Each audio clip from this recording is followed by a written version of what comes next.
Welcome to the Don Lemon Show, everyone. The Honorable Glenda Hatchett is a practicing attorney, a two-time Emmy nominee, and the host of The Verdict with Judge Hatchett. I should have said Judge Glenda Hatchett. Hi, Judge. How are you? I'm wonderful, Don. I'm glad to see you. Great to see you. I'm good. It's good to see you. I miss you. I miss talking to I you. miss you a lot. Yeah. I do. Thank you. What's on your mind today? Well, I'll tell you, I am concerned. We have to remember that these are human beings who have lives, they have families, they have children, they have jobs, but yet they were courageous to literally have to flee from You're Texas. talking about what's happening with the Democratic lawmakers in Yes. Texas. Yeah. And so, to give a little bit of background on this, Don, is that there was legislation passed. And the reason that the legislation was passed earlier was to say that you couldn't walk out so that there would not be a quorum. So, this is what's happening. The Democrats are leaving so that there will not be enough people to have a quorum to have legitimate votes. Mm-hmm. So before all of this, the legislature said, aha, because the Democrats have done this before, if you do it, you will be arrested. So there are literally members of the Texas legislature who are now literally out of their homes, out of state in most cases, who have had to flee because they would be arrested. So that becomes the question. You have a state attorney general who has said in writing, we will hunt. He used the word, Don, hunt them down. There's also discussions that they should be charged with a felony. Mm-hmm. Now, these are people who have kids in school, who have jobs, who have had to stop their lives to flee the state so that they could not begin this process of redistricting. Can we go back 2 steps from that? Mm-hmm. Go on. So this session is not one that's scheduled, Don. They're not supposed to be even in session. Right. This is a special session that they called, and they didn't call it for the flooding that happened in Texas or anything else. They called it because they wanted to gerrymander this district in favor of Republicans. Why are you so concerned about that? Are you concerned about our democracy? I am very concerned about the democracy because what we're talking about now, we're talking about 5 seats that could be affected by this whole process. And to the larger question, Don, I'm very concerned about the democracy. I'm concerned about the balance of power. I'm concerned about what's happening in the Supreme Court, the concern that there are no checks and balances now in Congress, and that so much of what they said they were going to do in Project 2025, they've been able to accomplish. What does that mean day to day? Democracy is fragile. It is not guaranteed, Don. And if we don't have these guardrails, it's not guaranteed that we will have a democracy. And you know me well enough to know that I am not an alarmist. I am not saying that the sky is falling, but I am deeply concerned about the state of matters in this country now. I am. If you were Judge Hatchett and on your show, on the Verdict with Judge Hatchett, if Donald Trump was appearing in front of your court, what would you say to him? He says, I'm for democracy. I'm doing what the people want. Everything is rigged right now. Why do I have to listen to activist judges? Why do I have to listen to, these people in Congress and Senate who don't know what they're doing? Why do I have to listen to those people? Besides, they tried to steal the election from me. Yeah, and I would say to him clearly that you are not a king, that the Constitution requires that there be checks and balances, and that you cannot just go out and do wholesale what you want to do, even if you think that things aren't operating correctly. Let's take, for example, tariffs. There was no congressional approval of what's happening with this. We see immigration situations where they are openly defying court orders. It is off the rails. We're seeing the Justice Department being weaponized. But the question is, what do you do about that? My thing was like, you're the judge. What do you do? Because he's defying federal judges, Judge. And I will tell you, Don, and I had this conversation a few months ago. I will tell you that if this democracy fails, I believe that historians will look back on this era and point to the Supreme Court's decision that granted him Immunity. broad immunity as the beginning of the end of democracy. Now, people say, oh, Glenda, you're overstating. I'm telling you, I believe that is exactly that, because once you open that door, and once you have a judiciary who is the Supreme Court that has created what I think is a political monster, then I think that the erosion continues. Well, you're And the one, you used the word, you said that you're overstating or you're exaggerating, and people, I'm just, I said I'm people are just, saying I'm yeah. overstating. So, I don't think I'm so overstating. let's continue on that, and I'll play devil's Okay. advocate. Okay, Judge please do. Glenda, you have Trump derangement syndrome. Ah. And I will tell you that if you want an autocracy, then this should be supported. If you want a democracy, then this has to be challenged. Yeah. That's the position I will take. I love And it. You give emphatic answers like a judge does. This is my ruling. this is my On ruling. this one, so let's continue on with this, because on Monday, the Attorney General Yeah. of the United States, Pam Bondi, she directed the Justice Department, the prosecutors there, to launch a grand jury investigation of whether Barack Obama and the Obama administration, whether officials there committed federal crimes when they assessed Russia's actions during the 2016 election. When you heard that, what did you think? And I'll ask you the next question after this. What did I think when I heard that, Don? I Or thought just what do that, you think of it too? What do you think when you heard it, and yes, what do you think of it? yes. When I heard that, my first reaction was that this position of Attorney General of the United States, which Pam Bondi now has, that this Justice Department is now doing the bidding to punish Trump's, who he sees as his enemies. And I think it's outrageous. I don't think that you have the independence. Let me tell you an important footnote, Don, because I can be very candid with you. If I had done any of the things that she has done in terms of openly saying we're not going to follow these rules and it's the rule of law, all of that, I would have lost my license to practice law. Wow. So okay, wow. I'm glad you said that. Then, if looking at the evidence, I think most of the evidence, there are some things that are out there, but if you look at most of the evidence, if you look at the Mueller report, the reports on Russia, what Barack Obama has said, what his head of the national intelligence at the time has said, James Clapper, it is consistent with, and I don't think Pam Bondi nor the Republicans, maybe they understand it and they're just being too cute by half, nor Tulsi Gabbard understand that Russia did interfere in the election. The Russia investigation showed that, but they did not change any vote count totals. And are they not understanding its nuance? I don't understand what this whole thing is built upon. Considering the evidence that we have now, your ruling as a judge on this.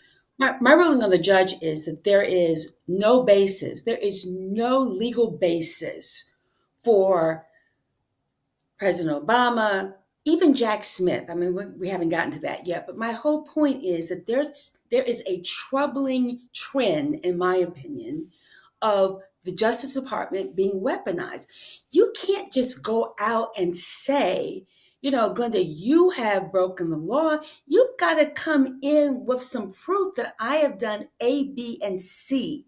And to totally ignore what we have known and now say that there's a basis for these people to be investigated and possibly indicted and tried on criminal charges is absurd to me. It is absolutely absurd. I have Tulsi Gabbard, who has, as far as I know, I mean, look, I think a lot of the people there are, their understanding or their estimation of the term diversity, equity, and inclusion. I think that they're all DEI hires. I don't think that, for the most part, a lot of them are not qualified to be in the positions that they're in. And Tulsi Gabbard is not either to be the National Intelligence Director. She claimed at a White Or House they had news. the Pentagon, for those matters. We could go down on a list of people. Well, she claimed that at a White House news conference last month that top Obama administration officials carried out a treasonous conspiracy against Donald Trump.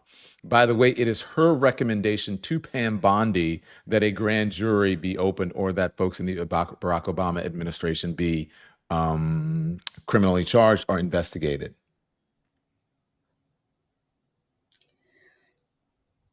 It's absurd. It is absolutely absurd. It is, and I also think that this isn't a distraction. Let's think about the timing that this has happened to when even Trump's base is calling for transparency on the Epstein case. And maybe we'll get to talk about that later. But I think that so much of these things are distractions, and I think that they are designed to have a chilling impact on people who have been sworn to take the oath of office to uphold the Constitution and to have done their jobs, and which is what, in my opinion, they have done. And now to come back and have these threats hanging over people. And again, I'm going to say it over and over again. I believe, Don, that this is used as a way of weaponizing the Justice Department in a way that I think has implications beyond just these cases. And where does it stop? And who's next? You know, as we were, before we move on, because I have something that, as we were taping, something happened here. Is that the point that we're taping now? There's some information that I want to tell you about. By the time people get it, it won't be new, but I want you to respond to it. But let's just stay on this for a moment. So then, where do you see this going? I believe, I don't want to influence what you think, but I'll tell you what I believe. I think that they are desperate enough to divert attention away from this Epstein debacle, that they will go through with this process of trying to investigate, indict, and jail Barack Obama or members of his administration, or whatever that means, just because even if nothing comes of it, they would like to sully it and put it in the, let's enter this into the record, even if it's nothing, like they did with the John Durham thing and all this that turned out to be nothing. I could not agree with you more. As I was describing, I do think that this is a distraction. But it's dangerous because they may try to do it. Sorry, not just a distraction. No, it is very dangerous. And I don't think they will try. I think that they have full intention to go through with this. And I think that the more of a distraction that they can create from the Epstein files or other things, because see what happens, Don, is that this has been like trying to drink out of a fire hose. From day one, there have been so many things that have happened day after day after day after day that it's been hard to keep up with it. And the more chaos and more confusion that is created in these scenarios, it works to their advantage, because while we're looking at this and thinking, oh my goodness, is it possible that President Obama could be before a grand jury and indicted and criminally charged? There are a dozen other things that are going on that we're no longer focused on. Well, we're not, so I won't say we're no longer focused on, but that we need to be concerned about the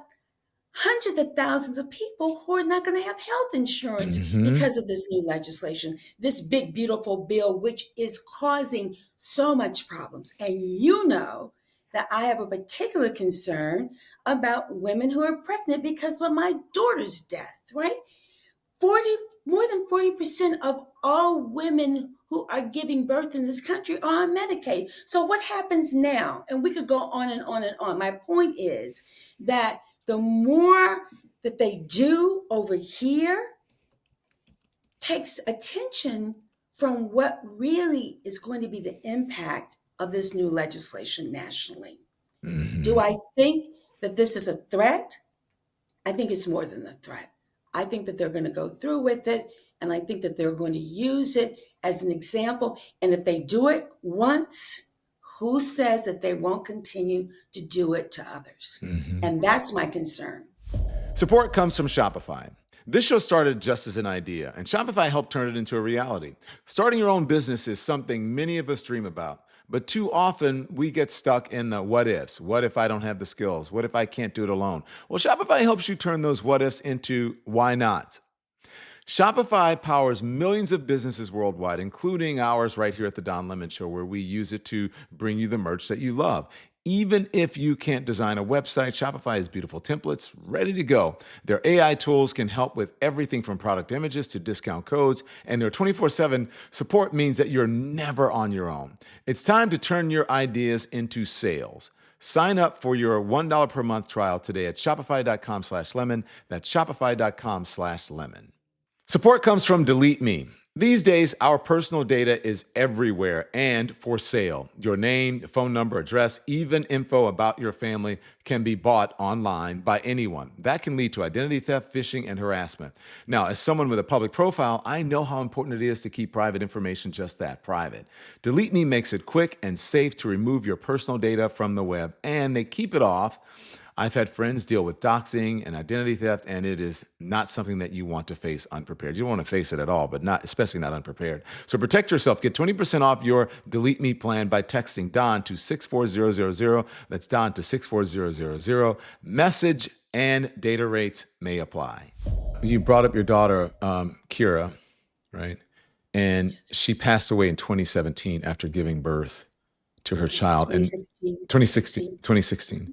And I guess the lawsuit was filed perhaps in 27, but her husband, Yes, her 17. widower husband has filed a lawsuit against the hospital, right? Right. Right. And so this is of a particular importance to you and many people and many women around the country. Body autonomy, women's health care are really important. And I appreciate you bringing to light the importance of this, because you speak with from personal experience, but from a personal tragedy. And Don, you were so supportive through all of that. I will never be able to thank you enough for all of your support and concern of that. It's hard to believe it's been 9 years, but I believe that this new legislation is going to set us back so far. And I'm concerned about all women, but particularly the impact it has on Black and brown women. 3 or 4 times more likely to die in childbirth. Right now, in the richest nation on the face of the earth, we are last when it comes to industrialized countries. And I know we're slightly off topic, but we really are on topic. Because when you talk about cutting funding to Planned Parenthood, Planned Parenthood is not just about abortion options. It's about health care for women. It is about health care for women who wouldn't have access otherwise, because we have all of these health deserts in this country. And perhaps that's another conversation for another day that we can do a deeper dive. But if our children are losing benefits, that they aren't going to get the kind of support in school. I mean, who comes up with the idea that we don't need a Department of Education? And why are you pulling back billions of dollars only to then restore this money a few days before school starts? What are we doing? I can tell you why. I believe. Yes. I believe it is number one, to get rid of the people there who have institutional knowledge that can counter whatever claim that he would like to make about the agency. And so he installs his own people, but he gets rid of it, as many people as possible, because he wants to dismantle it, because he really wants to be in charge of everything. And it's the Occam's razor explanation of it. The most obvious thing is, what is the answer? That's what I believe. And then children who need to be in Head Start and who need to come to school prepared to read. I mean, we can go down a whole list of services that need to happen and will really cause, in my mind, a serious deterioration of education, healthcare, benefits for people who need them. Yeah. And it's true. It's not just hurting us as minorities, it's hurting poor people. And a lot of those people were supporters of this. Yeah. And now they're finding out, sadly, the farmers as well. He's trying to do a 180 on the farmers and some service workers, but we'll see if it happens. Not until the people rise up and start speaking out against this. as some of the lawmakers are feeling in these town halls now that they're out, that Mike Johnson let them out early to go, on recess, so they would not have to deal with Ghislaine Maxwell and all of or Jeffrey Epstein, and they wanted to get to Ghislaine Maxwell before the Democrats actually or Congress was able to do so. Speaking of Yes. Senator, speaking of Washington, so this is a new thing as we're taping now. Texas Senator John Cornyn has now called on the FBI to be used to find and arrest the quorum-breaking Democrats. Judge? What? Yeah. First of all, this is not a federal matter. Let's start this. Mm-hmm. The FBI should not have jurisdiction over this. This is a state matter, state legislatures, state laws that they passed about the quorum and them leaving the legislature. This is not them breaking federal law. Why is the FBI now engaged? It's weaponized. I'm telling you, Don, it's weaponized over and over and over again. Yeah. This is a state matter.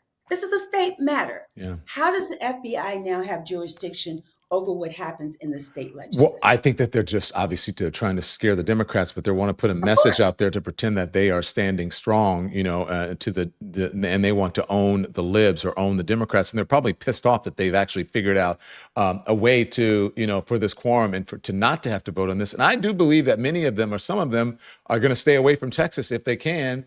In order to keep this up. I had one representative on this morning, Jananda Jones, Representative Jones. She said, I'm willing to stay there, I will do work from home in order to have this achieved. So I want to ask you about this before I let you go. Ghislaine Maxwell. I'm loving this conversation with you. I am. I'm loving this conversation. I'm loving this conversation. We didn't usually get this long at my old place. We had didn't. like 5 minutes, 7 minutes. If we were lucky. So how do you feel about this whole Ghislaine Maxwell thing? And I say that Donald Trump has Epstein derangement syndrome because he keeps trying to blame everything on everybody else and he's trying to divert attention. But now Ghislaine Maxwell has been moved to a minimum security prison. There's talk that there's a possible dormitories. I'm sorry. Have dormitories. Yeah, and that there's a possible pardon for her, and then also they are thinking about releasing audio from the interview that she had with the Deputy Attorney General Todd Blanche, and that the 3 people with the administration are saying that with who have knowledge of this thing, they're saying that they're going to release this audio or thinking about it.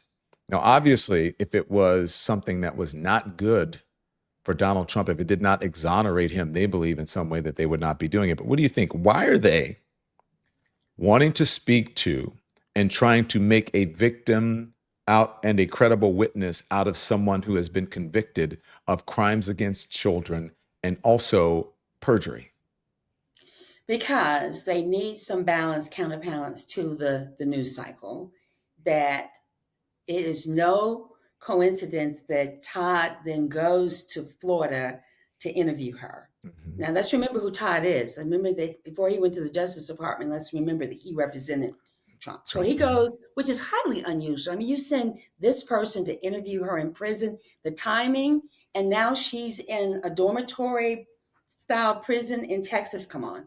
And so if there was not something that she said that would help Trump, they would not be releasing this interview. Mm. And was that not orchestrated? I mean, what was the point? And how now all of a sudden is she in this different facility in Texas that is really like a dormitory? And so was that the reward for her to have said something? The fact that I heard this morning that they were going to release these tapes suggests to me that it's got to be favorable to him, because otherwise they wouldn't do it. They wouldn't do it. Do you think she should be pardoned? Oh, please. Oh, don't get me started. Don, please do not get me I'm just started. saying, because there's a big possibility that it could happen. Absolutely not. Also, they discussed pardoning Diddy. Well, that's a different conversation from Maxwell. Mm. How so? I mean, there are 2 different conversations. Maxwell should be in jail indefinitely. We're talking about a pedophile. We're talking about children who are abused. She has been convicted. And if there is a pardon, there should be such an outrage. And my background is in juvenile court. And just the number of children who I've seen trafficked, who I've seen sexually abused, and to think that the president of the United States will even have the audacity to even consider it is absolutely horrific. I mean, don't get me started, Don. Don't get me started on that. All right. Well, then how is Diddy different? I know it's two different things, right? They're Well, different. He was found well, not first guilty of of all, the biggest, right? Yeah, the most well, consequential. he Yeah. didn't get charged on. They didn't find him guilty on the RICO Okay. charge. I mean, do I think that the stuff that Diddy did was disgusting? Obviously, I saw the tape of in the hotel and thing, and all the stuff that's going on. But he was found guilty of the trafficking piece. Yeah, but it was involving adults, and in my mind, that is a different situation. Do I think that Diddy should be pardoned? Probably not. I don't think he should be pardoned. But I do think that that's a very different It's conversation not apples than to Maxwell. apples. Yeah, it's not apples to It's not apples. apples to I apples. got It's to not ask you apples. about this, Judge, because this is Sure. amazing that you do this. You conduct free legal clinics at churches, and people ask me for advice all the time, and I tell them I'm not an attorney, but if you want to know about how to conduct an interview or get on the news, I can tell you all about that. But you started this movement called Faith and Justice, the Faith and Justice Tour. Yeah. That's Yes. pretty awesome. And Thank- and what kind of a response is it having? And is it It's had changing lives? it's had enormous response. And Don, people say, Glenda, why do you bother? And I bother, and I don't say it's a bother. It is my way of giving back. I've been enormously blessed. And what I know, particularly in these times, Don, think about what people are going through, what they're facing, particularly in this cycle, that the more that they understand their rights and understand the law, down to simple things about wills and why you need a will and what happens if you don't get your social security benefits and what are your recourses, what happens. For instance, I do this whole thing about if you have a young driver in your home. I said, listen, these are the things I need you to do. We need to get them home because as you know, I represented Philando Castile's family, who was one of the, been so many young black men, but he was the one whose girlfriend live stream in Minnesota. That was the uh, forerunner to George Floyd. And I'm saying he did everything right, yet he died in that on that street. And so my point is that the more information that we share about families and rights and what we do, it's a benefit for all of us because we are in some really difficult times. And I'm gonna send you a clip it's only a couple of seconds of a session I did, and you'll crack up because I have to kind of make it interesting. And I said, now what happens if he had a boo on the side and he's married and then, she got the condo and then he dies without a will and she thinks the boo say she gonna stay in the condo. You should hear these people, church people. It is hilarious. But I do some interesting hypotheticals, one to get, to make the point, but also I spend a lot of time even after the session is over, just do one-on-one because that is what I am called to do, Don. I have to do what I can, and especially in this environment. So that's why we're doing it. Well, we're so grateful to have you not only in the program, but to have you out there doing the right thing, Judge. And it's always my pleasure to see you. Thank you for being so candid about your work, your personal experiences, and of course your daughter. I don't know how it is to lose a child, but I've lost my sisters within the last 8-10 years, both of my siblings. So, and it ain't I easy. remember because we were Yeah, talking right after your sister died. I yeah. do remember that vividly. And it is hard. Any loss is hard. One of the things, another thing we haven't talked about, because I got sexually assaulted by a sheriff from rural Georgia. So it's been, we're fighting on all fronts, Mhm. Don, constantly. And I appreciate you having this platform. I appreciate you using it to empower people and to speak the truth. And I thank you for that. I do. I mean that from my heart because we don't have enough of these conversations, in my opinion.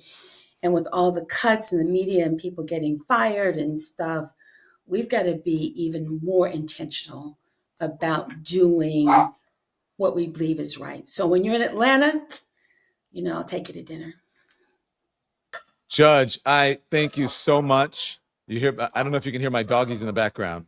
They're You said I've run too long and I've taken too much of your time. That's what that is. Like, let him go. no, That's what you say. no, someone's outside cutting the grass, and they're trying to save me from that. But Judge, thank you so much. I really appreciate it, and I'm sorry, what happened to you. I know that you're a survivor. I'm a survivor as well, and so I speak for all survivors and victims of this horrible things. Now is a very trying time, and to see them possibly trying to, pardon someone is just really disgusting. But thank you, Judge. I appreciate it. Thank you. Anytime, Don. Thank you. And anytime you want to call me off the record just to talk about some stuff, make sure you get my private cell number. I think at one point you have it. I don't have to be on camera. I don't have to, my ego doesn't get involved. You can just pick the phone and say, Glenda, let's run this by you. What do you think? Also, look at the 2023 Supreme Court decision and the 2016 Supreme Court decision on this gerrymandering piece. We didn't get a chance to talk about that, but we've got an uphill battle in this country. We really do. Well, thank you. Yes, we are discussing it here on the platform, on the channel, even if we didn't get to discuss it in depth with you. So thank you again, Judge. Appreciate you. Bye.